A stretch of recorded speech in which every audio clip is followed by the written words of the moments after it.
உங்கள் சிந்தனைக்கு. சிலுவை என்பது இன்றைக்கு பெரும்பாலான கிறிஸ்தவர்களின் மத நம்பிக்கையின் அடையாளமாக காணப்படுகின்றது. சிலுவை பற்றிய மத நம்பிக்கைகள் கிறிஸ்தவத்திற்கு முன்பாகவே காணப்பட்டதாக வரலாற்று குறிப்புகள் காணப்படுகின்றன.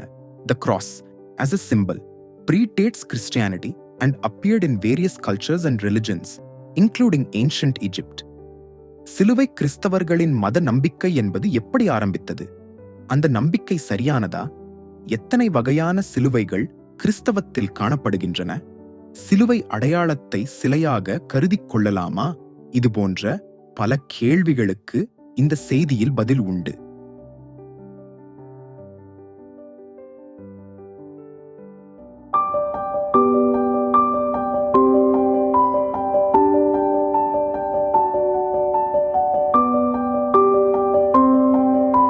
நம்முடைய ஆண்டவராகிய இயேசு கிறிஸ்து நாமத்தில் உங்களுக்கு என்னுடைய அன்பின் வாழ்த்துக்கள். உங்கள் சிந்தனைக்கு என்ற தலைப்பில் இன்றைக்கு நாம் தியானிக்க போகிற காரியம் என்னவென்றால், சிலுவை என்பது கிறிஸ்தவர்களின் அடையாள சின்னமா அல்லது மூட நம்பிக்கையா? இந்த தலைப்பில் கர்த்தருடைய வசனத்தை நாம் தியானிக்கலாம். சிலுவை என்பது இன்றைக்கு கிறிஸ்தவர்கள் மத்தியில், அதுவும் குறிப்பாக கத்தோலிக்க மற்றும் புராட்டஸ்டன்ட் மார்க்கத்தை வழிபடுகிற கிறிஸ்தவர்கள் மத்தியில் சிலுவை ஒரு புனிதமான மத அடையாளமாக காணப்படுகின்றது. எல்லா நிகழ்வுகளிலும் சிலுவையை அவர்கள் பயன்படுத்துகிறார்கள். குழந்தை ஞானஸ்தானத்தில் இருந்து கல்லறைக்கு போகிற வரைக்கும் சிலுவையை ஒரு புனித அடையாளமாக அவர்கள் பயன்படுத்துகிறார்கள். திருமண மாங்கல்யத்தில் கூட சிலுவையை அவர்கள் அணிந்து கொள்கிறார்கள். திடப்படுத்தல் போன்ற காரியங்களிலும் திருமண நிகழ்வுகளும் சிலுவை என்பது ஒரு மிக முக்கியமான பங்கை வகிக்கிறது. ஜெபிக்கும் போது சிலுவையை அடையாளமாக இட்டு ஜெபிப்பது வழக்கம். சிலுவை என்பது அவர்களுக்கு ஒரு பாதுகாப்பான ஒரு சின்னமாக புராட்டஸ்டன்ட் மற்றும் கத்தோலிக்க மார்க்கத்தை பின்பற்றும் மத்தியில் காணப்படுகின்றது. ஆனால் பெந்தேகோஸ்தே மார்க்கத்தை பின்பற்றும் மத்தியில் மட்டும் சிலுவை என்பது அவ்வளவு முக்கியத்துவம் பெற்றதாக தெரியவில்லை. எனவே இந்த இரண்டு கருத்தையும், சிலுவை என்பது ஒரு புனித சின்னமா அல்லது அது அவசியமற்ற ஒரு காரியமா அல்லது மூட நம்பிக்கையா போன்ற பல காரியங்களை சுருக்கமாக இந்த பதிவில் நாம் பார்க்கலாம். இரண்டு பேருடைய ஆர்கியுமெண்ட் என்ன என்பதை நாம் முதலில் பார்க்கலாம். முதலாவது நாம் பார்க்கும் பொழுது, சிலுவை என்பது ஏதோ ஆண்டவராய் இயேசு கிறிஸ்து சிலுவையில் மரித்த பிறகுதான் அந்த சிலுவை என்பது கிறிஸ்தவர்களின் புனித சின்னமாக்கப்பட்டது என்கிற கருத்து என்பது தவறான கருத்து. சிலுவையின் அடையாளம் என்பது எல்லா மதங்களிலும் ஆண்டவராய் இயேசு கிறிஸ்து பிறப்பதற்கு முன்பாகவே காணப்பட்ட ஒரு காரியம்.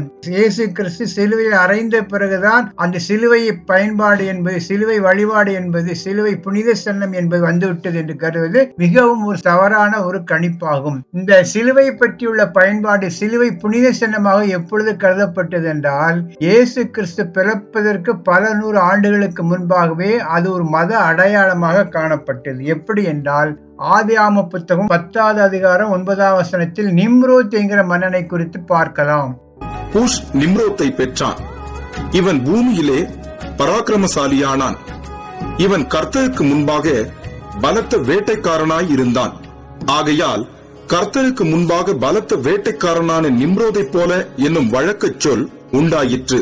அவன் தேவனுக்கு முன்பாக மிகப்பெரிய வேட்டைக்காரனாக இருந்ததாக சொல்லப்படுகிறது. ஆனால் உண்மையான அர்த்தம் என்னவென்றால், தேவனுக்கு முன்பாக விரோதியாக இருந்தான் என்பதுதான் அதனுடைய உண்மையான அர்த்தம். எகெயின்ஸ்ட் காட் என்பதுதான் அதனுடைய உண்மையான அர்த்தம். அவன்தான் முதலாக பாபேல் என்கிற கோபுரத்தை கட்டினான். அவனுடைய மனைவியின் பெயர் என்னவென்றால் சிமராமிஸ் என்பது அவருடைய பெயர். இவர்கள் இரண்டு பேருக்கும் பிறந்த மகன்தான் தாமூஸ் என்பவன். நிம்ரோத் இறந்த பிறகு அவருடைய மனைவி சொன்ன காரியம் என்னவென்றால், நிம்ரோத் என்பவன் சூரிய கடவுளாக அங்கீகரிக்கப்பட வேண்டியவன். அவனுக்கு பிறந்த என்னுடைய மகன் தாமோஸ் என்பவன் என்னுடைய கணவனே மறுபடியுமாக என்னில் பிறந்து விட்டான் என்று சொல்லி அவனை ஒரு உருவ வழிபாட்டுக்காக சூரிய கடவுளின் அடையாளமாக வழிபடத் தொடங்கினார்கள். இந்த இடத்தில் இருந்துதான் அந்த சிலுவைங்கிற கான்செப்ட் வந்தது. எப்படி என்றால், மரத்தினுடைய கிளைகளை எடுத்து விட்டு அதன் நடுவில் சூரியனை வைத்து ஒரு முதலாக ஒரு சிலுவை போன்ற ஒரு அடையாளத்தை அவர்கள் தான் உருவாக்கினார்கள். இதுதான் டாவு கிராஸ் என்று சொல்வார்கள். TAU கிராஸ் என்று சொல்வார்கள். ஸ்கிரீன்ல பாக்குறீங்களா? இதுதான் முதல் மிகவும் பழமையான ஒரு சிலுவை சின்னம். இந்த சின்னத்தை உருவாக்கியவர்கள் யார் என்றால் பாபிலோனிய தேசத்தை சேர்ந்த கல்தேயர்கள் என்று சொல்லப்படுகின்ற அந்த நிம்ரோத் வம்சத்தை சேர்ந்தவர்கள் தான். இவர்கள் தான் அந்த முதலாக இந்த மாதிரி ஒரு வடிவத்தை உருவாக்கி அதை சிலையாக வழிபட்டார்கள். இதுக்கு பேர் டாவு கிராஸ் என்று சொல்வார்கள். இது கிரேக்க மொழியில் டீங்கிற வார்த்தையை பயன்படுத்தி டீ கிராஸ் என்று ஆகிவிட்டது. இதுதான் சிலுவை பற்றி பார்க்கும்போது முதலாக பயன்படுத்தப்பட்ட அந்த சிலுவை. இந்த சிலுவை என்பது அந்த காலங்களில், பழமையான காலங்களில் எல்லா மதத்திலும் பயன்படுத்தப்பட்டு வந்தது. குறிப்பாக சொல்ல வேண்டும் என்றால் வெளிநாடுகளில் உள்ள புத்த விகாரங்களில் கூட இந்த சிலுவை என்கிற ஒரு சின்னங்கள் காணப்படுகின்றது. பல நாடுகளில், பல மதங்களில் சிலுவையினுடைய அடையாளங்கள் காணப்படுகின்றது. குறிப்பாக சொல்ல வேண்டும் என்றால் பழங்கால சின்னங்களை பார்க்கும்போது சுவர்களில் கூட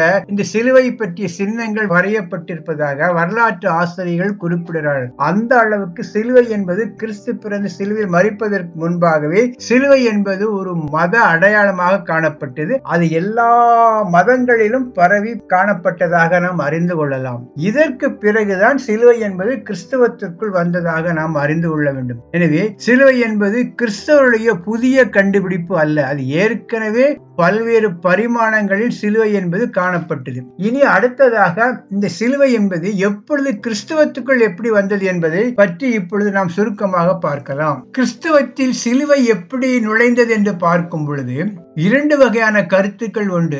எகிப்து தேசத்தில் உள்ள சபைகள் மூலமாகத்தான் சிலுவை பற்றியுள்ள பயன்பாடுகள் மற்ற நாடுகளுக்கு பரவியதாக ஒரு வரலாற்று குறிப்பு உண்டு. அது தவிர டெர்ட்டுலியன் என்கிற மிகப்பெரிய ஒரு வேத அறிஞர், இவர் 1ஆம் நூற்றாண்டின் பிற்பகுதியில் வாழ்ந்தவர். அவர் தன்னுடைய குறிப்புகள் சொல்லப்பட்ட காரியங்கள் மிகவும் ஆச்சரியமா இருக்கும். அவர் சொன்ன காரியங்கள் என்னவென்றால், சிலுவையுடைய பயன்பாடு, சிலுவையை அணிவது, நெத்தியில் அடையாளமாக இடுவது போன்ற காரியங்கள் எல்லா கிறிஸ்தவ மத்தியிலும் காணப்பட்ட ஒரு காரியமாக இருந்தது. சாப்பிடும் போதும் சரி, வெளியே போகும்போதும் சரி, குளிக்கும் போதும் சரி, நெற்றியில் இடுவதும் அடையாளமாக அணிந்து கொள்வதும் போன்ற காரியங்கள் எல்லா வகைய கிறிஸ்தவ மத்தியிலும் காணப்பட்டதாக சொல்கிறார். அது மாத்திரமல்ல, அந்த காலங்கள் வாழ்ந்த பழங்கால ஆலயங்களில் பார்க்கும் பொழுது சிலுவை சின்னம் பதிந்த ஒரு உருவங்களை, சித்திரங்களை பார்ப்பதாகவும் பார்க்கலாம். இப்படி அவர் வாழ்ந்த காலங்களிலேயே சிலுவை அடையாளம் என்பது கிறிஸ்தவத்துக்குள் நுழைந்து விட்டது.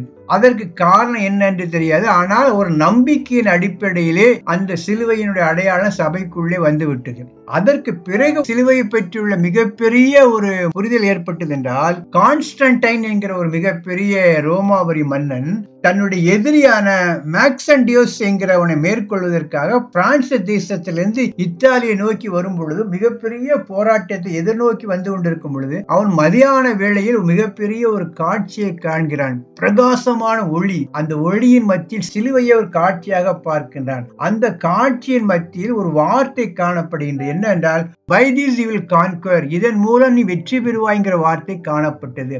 அப்படி என்றால் சிலுவை மூலமாக உனக்கு வெற்றி கிடைக்கும் என்கிற காரியத்தை அவன் புரிந்து கொண்டான். அதற்கு பிறகு அன்றைக்கு இரவில் அவனுடைய கனவில் இயேசு கிறிஸ்து தோன்றி சிலுவையை காண்பித்ததாகவும் சொல்லப்படுகின்றது. இதெல்லாம் வரலாற்று குறிப்புகளாக குறிக்கப்பட்டுள்ளன. அதனுடைய அடிப்படையில் தன்னுடைய போர்க்களத்தில் போர் வீரர்களுக்கு கவசங்களில் கூட அவன் சிலுவையை வரைந்து வெற்றி கொண்டதாக பார்க்கலாம். நீங்க ஸ்கிரீன் செய்த காட்சியெல்லாம் எந்த அளவுக்கு போர் கருவிகளில் கூட சிலுவையை அடையாளமாக இட்டு அவன் போரை நடத்தினான் என்பதை நாம் தெரிந்து கொள்ளலாம். அந்த அளவுக்கு அவன் சிலுவையை பயன்படுத்தி அந்த போர் வெற்றி கொண்டபடினாலே இந்த வெற்றியை பெற்ற பிறகு அவன் கிறிஸ்தவ மதத்துக்குள் மாறினான் என்று அறிந்து கொள்ளலாம். அதற்கு பிறகுதான் சிலுவையை பற்றியுள்ள பயன்பாடு, சிலுவையை புனித சின்னமாக கருதக்கூடிய காரியம் எல்லா நிலைகளிலும் பரவியது என்று அறிந்து கொள்ளலாம். அது மாத்திரமல்ல, ஒரு முக்கியமான தகவல் என்னன்னா, மார்ட்டின் லூத்தர் சபையில ஒரு சீர்திருத்தத்தை உண்டு பண்ணினார். அவருடைய காலத்திலும் கூட இந்த சிலுவையை பற்றியுள்ள ஒரு கருத்துருவாக்கம் எங்கும் காணப்படவில்லை.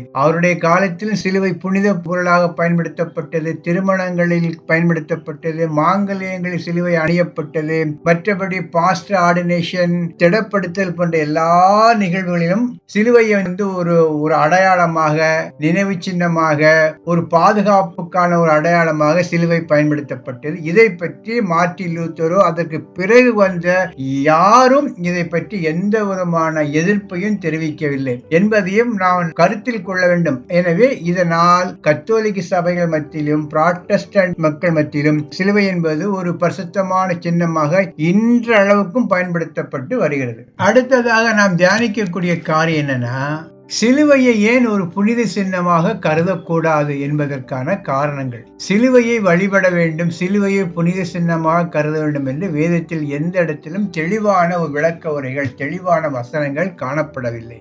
அப்படி இருக்கும் பொழுது அது ஒரு பொருளை ஒரு முக்கிய புனிதமாக சின்னமாக கருதக்கூடாது என்பதுதான் பொதுவான கருத்து. ஏனென்றால் புதிய ஏற்பாட்டை பொறுத்தளவில் எந்த பொருளோ எந்த ஒரு ஆப்ஜெக்டோ புனிதமாக கருதப்பட முடியாது. புனிதமாக கருதக்கூடியவர்கள் யார் என்றால் ஆண்டவராய் இயேசு கிறிஸ்துவை ஏற்றுக்கொண்ட நம் பிள்ளைகள் தான் புனிதமாக கருத வேண்டிய நபர்களை தவிர எந்த ஒரு ஆப்ஜெக்டும் புனிதமானதாக கருதப்பட முடியாது. அப்படி பார்க்கும் பொழுது சிலுவையை நாம் புனிதமாக புனித சின்னமாக கருதக்கூடாது. அது தன்னில் தாமே அதற்கு எந்த பரிசுத்தமும் கிடையாது. அடுத்தபடியா பார்க்கும் பொழுது சிலுவையில 43 டைப் ஆஃப் சிலுவைகள் இருக்குது. நீங்க சார்ட்ல பார்க்கிறபடி 43 டைப் ஆஃப் சிலுவையுடைய படங்களும் அதுல லிஸ்ட் இருக்கும். இதுல இயேசு கிறிஸ்து எந்த மாதிரி டைப் ஆஃப் சிலுவையில மரித்தார் என்பது தெளிவாக நமக்கு சொல்லப்படவில்லை. சிலுவை அவ்வளவுதான். இந்த 43 டைப்ல எந்த சிலுவையில இயேசு கிறிஸ்து மரித்தாரு அந்த சிலுவை மட்டும்தான் புனித சின்னமாக கருதப்படுமே தவிர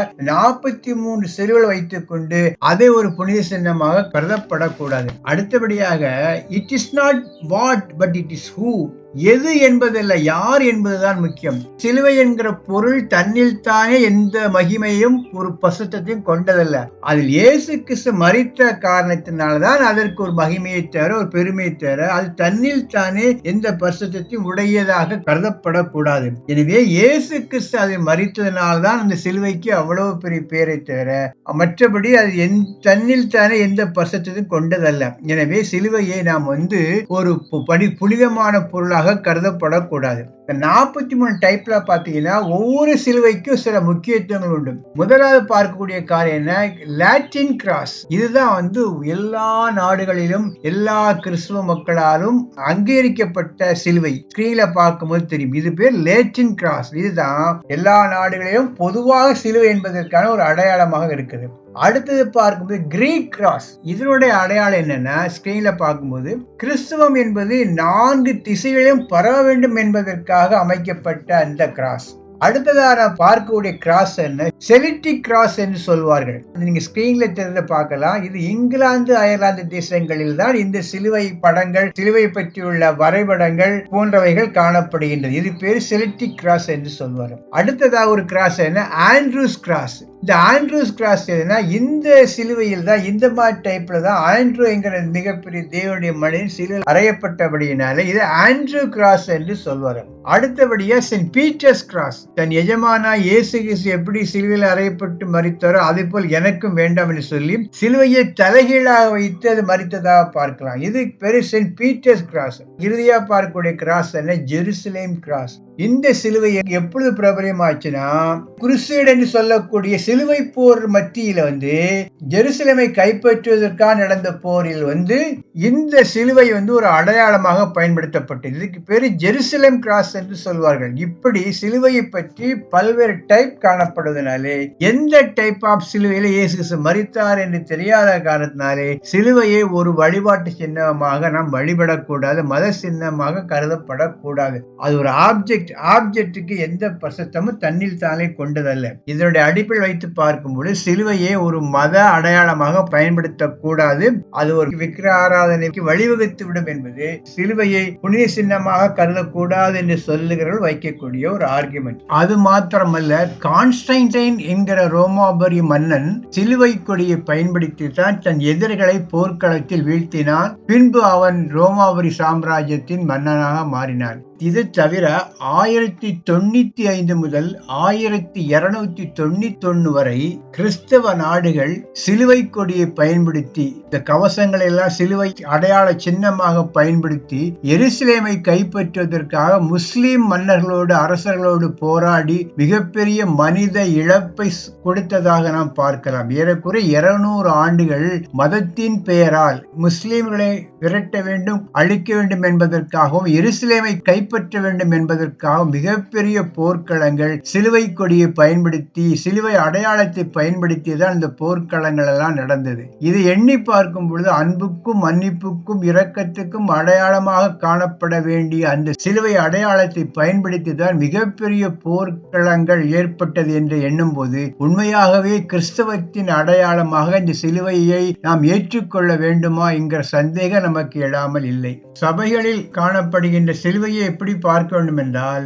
யாத்திராகம புத்தகம் 20 அதிகாரம் 4 முதல் 6 வரை உள்ள வசனங்கள், உபாகம புத்தகம் 27 அதிகாரம் 15 வசனம், எரேமியா தீர்க்கதரிசன புத்தகம் 2 அதிகாரம் 27, 28 போன்ற வசனங்கள் அடிப்படையில் ஆலயங்களில் காணப்படுகின்ற அந்த சிலுவையை சிலையாகத்தான் பார்க்க வேண்டும் என்று சொல்லுகிற கருத்து மிகுந்த வலிமையான ஒரு கருத்தாக நான் பார்க்கிறேன். அதே வேளையில் ஆலயங்களில் காணப்படுகின்ற சிலுவையை ஒரு சிலையாக பார்க்க கூடாது. ஏனென்றால் அதை ஒரு அடையாளமாகத்தான் பார்க்க வேண்டும் என்று சபையார் சொல்லக்கூடிய கருத்து என்னவென்றால், எசேக்கியேல் தீர்க்கதரிசன புத்தகம் 9 அதிகாரம் 4 வசனத்தை பார்க்கும் பொழுது, கர்த்தர் அவனை நோக்கி, நீ எருசலேம் நகரம் எங்கும் உருவ போய் அதற்குள்ளே செய்யப்படுகிற சகல அருவருப்புகளின் நிமித்தமும் பெருமூச்சு விட்டு அழுகிற மனுஷரின் நெற்றிகளில் அடையாளம் போடு என்றார்.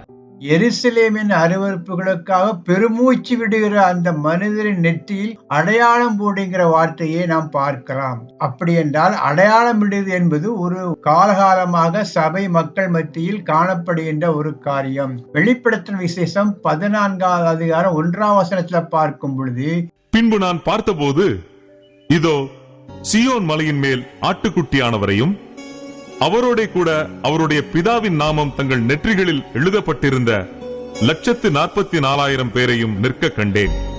சீயோன் மலையில் ஆட்டுக்குட்டியானவரோடு இருக்கக்கூடிய 144,000 பேருடைய நெற்றியில் பிதாவின் நாமம் எழுதப்பட்டதாக பார்க்கலாம். அப்படி என்றால் இந்த நாமம் எழுதப்படுகின்ற அந்த காரியம், நெற்றியில் அடையாளமிடுகிற காரியம் எல்லாம் ஒரு சிம்பாலிக்கா எடுத்துக்கொள்ள வேண்டுமே தவிர அதை ஒரு சிலையாக எடுத்துக்கொள்ள கூடாது. காலகாலமாக இவ்வளவு நூற்றாண்டுகளாக மிகப்பெரிய தேவ மனிதர்கள் ஏற்றுக்கொண்ட அந்த அடையாளத்தை நாம் சிலுவை என்று ஒரு புறம்பை தள்ளிவிடக் கூடாது.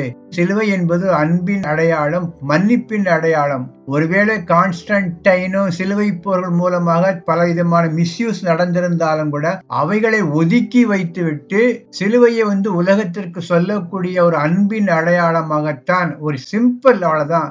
அதை ஒரு சிலையாக எந்த விதத்திலும் விசுவாசிகளும் கருதவில்லை, அதை பின்பற்றுகிற மக்களும் அதை சிலையாக கருதவில்லை, ஒரு அடையாளமாகத்தான் பார்க்கிறார்கள் என்கிற கருத்தையும் யோசித்து பார்த்து இரண்டையும் நமக்கு எது விருப்பமானதோ அதை விசுவாசத்தின்படி ஏற்றுக்கொள்ளலாம். ஆனால் இறுதியாக ஒரு கருத்து, புதிய ஏற்பாட்டை பொறுத்தளவில் எந்த ஒரு பொருள் தன்னில் தானே பரிசுத்தமானதல்ல.